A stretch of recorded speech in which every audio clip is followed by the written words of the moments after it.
మనసు ఏం చేస్తుందంటే ఈవిడ ఇవాళ ఉప్పు సరిగా వేయలేదు, నూనె సరిగా వేయలేదు, ఇవాళ కూర ఎట్లా ఉంటుందో అని లోపల కొట్టుకుంటా ఉంటుంది మనసు.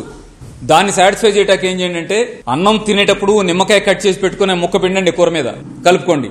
ఆ నిమ్మకాయ టేస్ట్ లో మీకు ఉప్పు నూనె కాస్త తగ్గింది అనే ఫీలింగ్ రాదు.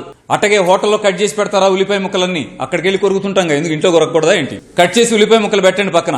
ఆ ఉల్లిపాయ ఘాటుతో ఈ నిమ్మకాయ టేస్ట్ తో ఉప్పు కారం తగ్గించారు ఆవిడ అనే విషయం ఎవరికి తెలియకుండా పోద్ది. అద్భుతంగా తినొచ్చు. 10 రోజుల పాటు మీరు ఒక టేస్ట్ ని కంటిన్యూ చేశారంటే అదే మీకు లైఫ్ లాంగ్ టేస్ట్ గా మిగిలేట్టుగా మీరు ఉంచుకోవచ్చు. ఎలా? టేస్ట్ బడ్స్, టేస్ట్ గ్లాండ్స్ అంటామా, నాలుక మీద ఉండే రుచి గ్రంథుల వయస్సు ఓన్లీ 10 days మాత్రమే. కాబట్టి 10 రోజులు బలవంతంగా మీరు ఒక రుచిని నాలుగుకి అలవాటు చేస్తే 10 రోజుల తర్వాత అదే రుచిని సహజమైందేగా మీరు తినగలరు. ప్రయత్నం చేయండి. ఇప్పుడు చిన్నపిల్లలకి కారం పెడతారు, తింటారు వాళ్ళు, ఏడవట్ల. ఉప్పు పెడతారు, ఏడవట్ల వాళ్ళు. కానీ మీరు పెట్టి అలవాటు చేస్తే ఏమవుతున్నారు? ఆ కారం ఆ ఉప్పు శుభ్రంగా తింటలా. మీరు ఉప్పు తీసేస్తే కూడా ప్రారంభంలో ఎలా ఉంటుంది, కారం తీసేస్తే అంటే కాస్త అనీజీగా ఉంటుంది.